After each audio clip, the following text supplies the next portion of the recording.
Final word, Pakistan Daily. Adam Collins and Geoff Lemon. Day one of the third test here at Lahore. Geoff, tell us all about it in 30 seconds. That's Lahore. Australia won the toss and elected to bat. Lost 2 wickets with 8 runs on the board. New ball wickets. What the hell? What's that about? What doing? Then Steve Smith and Usman Khawaja put on 138 together. And then Pakistan started winkling them out. Smith, leg before wicket, another half century. Khawaja nicks off for 91, another near 100. Travis Head made 26 and then got out. They were 5 for 232 at the end of the day. Alex Carey coming back tomorrow. Cameron Green coming back tomorrow. But wickets actually fell on a attritional sort of day. Yeah, I think that the surface would suggest that it's Pakistan's day and it's Naseem Shah's day. Coming back after tea with 2 very set men. They batted throughout the middle session, Khawaja and Smith. Well, they came together in the third over of the test match. So they've effectively batted 2 full sessions and change into the third. And to get Smith at that particular juncture was going to require a plan and patience, and that's what they were able to put together. So just to put it in perspective, so yes, he blows Smith's back pad off eventually, doesn't review, fine piece of reverse swing bowling, but it's the over or 2 before that, setting it outside the off stump, giving Smith tempters, getting him shuffling over in the crease, and when the big in-dipper came, it was perfect. The appeal was such a joyous one from the seam, knowing that the plan had come together perfectly, and off he goes for 59, and that changed the entire energy of the afternoon. You mentioned Khawaja out 9 runs short of 100. When he lost Smith, he really did go back a gear, and as is so often the case when a big partnership is broken, they get both of those. Head late in the day, I think reverse again for Head. That's right, with the old ball, and that was only because they stuck with the old one, because Naseem found his outside edge in the 81st over, so they could have taken the second new ball. He got one to move straight away, and again, well thought out, good cricket. They've earned their ascendancy on the first day, albeit marginal as it is. Well, yeah, it is marginal, but if they could push it on the second morning, so 5 down for this kind of score. If you get through 6 and 7 pretty quickly, maybe you get them out for 300. I think under 350 batting first on this is very much the bowling team's win, given what we've seen, just definitely. the huge partnerships and long innings we've seen in this series. Naseem bowling beautifully, got left out of the second test, had that rest, came back firing for this one. But it took time, and it was such a fascinating start because Shaheen Shah Afridi, who's had a horrible run against Australia. Those 2 tests he played in Australia, awful, got clouded for hundreds of runs, couldn't get on top of them. And then, I'm not necessarily saying it's all his fault, I'm just saying he's had huge tallies of runs and he's barely been able to take a wicket. The conditions that he's bowled in, David Warner making a 100 at Adelaide, and then the first 2 tests here where it's just been like dry, nothing doing for him whatsoever. He's tried to bowl the Yorker too much, I reckon. He's sort of gone back to his white ball armoury and it hasn't worked. And then suddenly today, bit of movement in, hits Warner on the pad, trapped, puts a tempter out for Labuschagne, nicks off. Only made 1 duck in his career before the last couple of weeks, and now he's made 2 in these last 3 innings. And suddenly it was like 2 for 8. Yeah, 2 for 8. Both in the first innings for Labuschagne as well. I watched him bat at length again yesterday, as I did before the Karachi test, where he was the only Australian member of the top 5, top 6 who was here to train, and it's not worked out on either occasion. Just on Shaheen, I think they've always demonstrated a lot of respect towards him. He only conceded 88 runs in Adelaide across 30 overs and 88 runs at Rawalpindi across 30 overs, which suggests that they always know he's a threat if he can get going. And today the difference was he got going, and that whole spell was electrifying, especially on a pitch where often balls weren't even carrying through to Rizwan.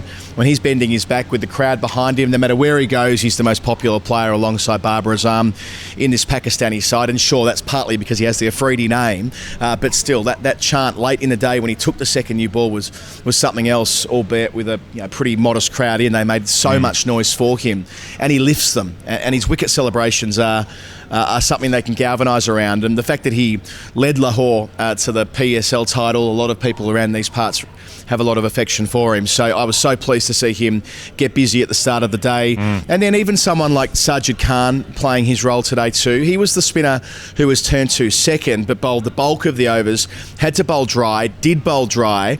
And I thought the way that He bowled aggressively to Khawaja, throwing the ball up, giving it a rip, and never letting Khawaja settle, not allowing Khawaja to play an array of sweeps and reverse sweeps and all the rest of it. He got a couple away, but it wasn't the norm, it was the exception. And when Khawaja's at his best against spin, he can milk the field so well. He never got into that groove today, and I think that's why it felt right to me that Sajid Khan eventually was the one to dismiss him off the back of the bat. Sharp chance by Babar Azam at first slip. It was interesting how things shifted back and forth between bat and ball over the day. So when Smith and Khawaja come together, I mean, Smith looked like $1 million when he came in. He smoked 4 boundaries in his first 19 runs. He had 16 of them to the fence. Started with an off drive. When's the last time you saw Steve Smith hit an off drive? You know, he's got that kind of cack-handed claw grip, which means he either goes leg side most of the time, or he opens it up completely and goes inside out through cover. He doesn't hit through mid-off. Almost never hits through mid-off. Straight down for his first boundary. Another 2 boundaries through cover, and then that clip, I mean, it was almost a Yorker that he clips off his toes so sweetly through square leg, and it was like, I don't remember him timing the ball that well since maybe 2017-18. You know, even the 19 Ashes, he was grinding more than he was sort of caressing the ball away, and that, like, it looked sweet. It sounded sweet off the bat, and I was like, this is his day.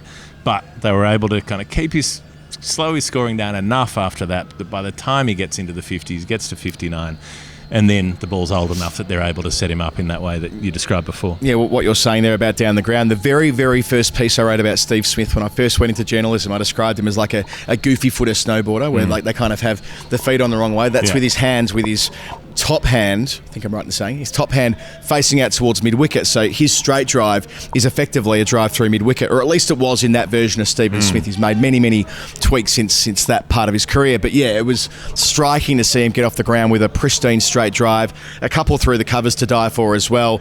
Then he stopped. But really going after it, like he went after wide balls. He looked like he was out there going, I'm going to attack, and I thought either he's going to make a massive score or he's going to nick off at some point. Well, I thought it was interesting that he stopped. And again, this goes to Pakistan using their change bowl as well, especially Naseem Shah, who came on first change after Hassan Ali took the new ball. Smith was on 19 for about half an hour, moved to 23 with another boundary, but just that early momentum, Khawaja overtook him. It was Khawaja who was making more of the running up to lunch and after lunch as well. So so he didn't ever quite get away from Pakistan, and I think that's been a feature of all of the first innings batting we've seen in this series. Pakistan at Rawalpindi, Australia at Karachi, and then again today. Even when players have been in, they've not really gotten away from a side and been able to bat at 4 or 5 and over. That never looked like it was a serious risk after Smith was dried up on 19. And they did have, I mentioned it before, but they had the plan to him and they had the plan to Khawaja, and they were patient, and they did, as Pat Cummins foreshadowed before the start of the series, you need to do 2 things in Pakistan. Be patient when it's not going your way and believe your luck will turn. And when your luck turns, you need to put the foot down. And that's what they did with the old ball to such good effect late in the day. Yeah, I think that's exactly right. It was having the sharpness to say, well, let's keep this old ball for one more over. Let's give Naseem an over with the old ball and see what's doing. And what do you know? It started to go. So he bowls one ball to Travis Head that's booming down the leg side, and Naseem's chastising himself, saying, I put too much on it. You know, I almost nailed him in front but didn't get it. The next ball, he's bowling round the wicket to the left-hander. He gets the one that goes the other way, the sort of mirror image Mitchell Stark style, you know, the one that's moving away a touch, and Travis Head's hanging back, just wanting to defend. Little bit of movement away from him, takes the outside edge, and suddenly it is Pakistan's day at that point. So frustration for Travis Head. He finishes the series. He'll get it back the second time, but 23, 8 and 26 I think are his 3 scores not in that sequence, but they're the 3 numbers he's been dismissed on.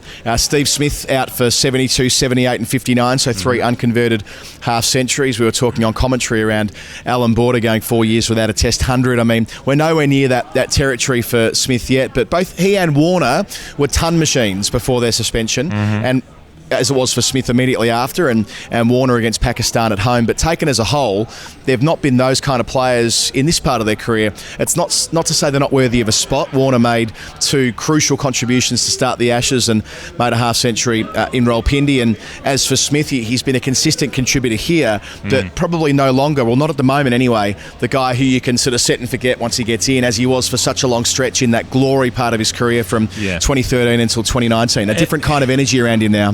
It felt fitting in a way that Naseem Shah nailed him on the pad, because for that 4.5-5 year period where Steve Smith was a god, nobody hit his pads. No, that's you right, couldn't yeah. hit his pads. He did exactly Everyone what he tried. did. Yeah, everyone tried, and that's where he made all his runs. He was Yeah. like, I'll step across my stumps, you'll try to hit me in line because you can't help it because you're a bowler and that's all you think about is I'll try to hit you in line and I will flick you, not necessarily smash you for 4, but I'll just nudge you there for 1, Yep. and then 2, and then 4 if I feel like it.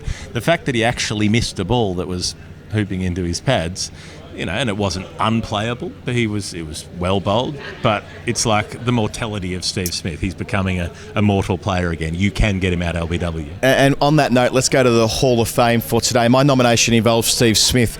We are sitting not a long way from the sight screen up here this week on the gantry. I'm always mindful at the end of the over, we've got to do the right thing and not be moving when the new over starts.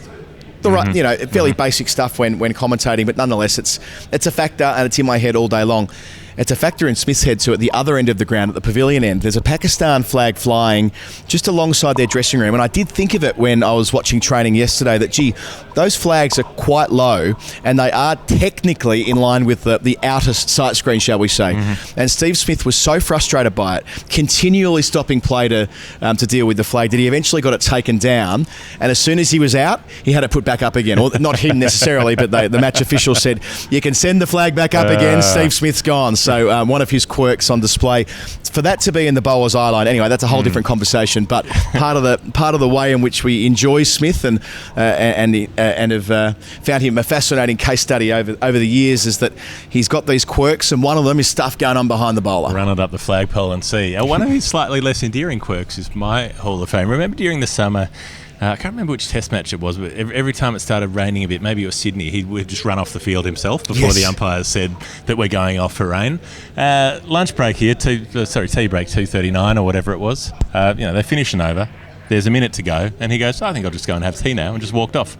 Now, maybe the umpires wouldn't have gotten to position. Had they tried to move into position, it might have ticked over.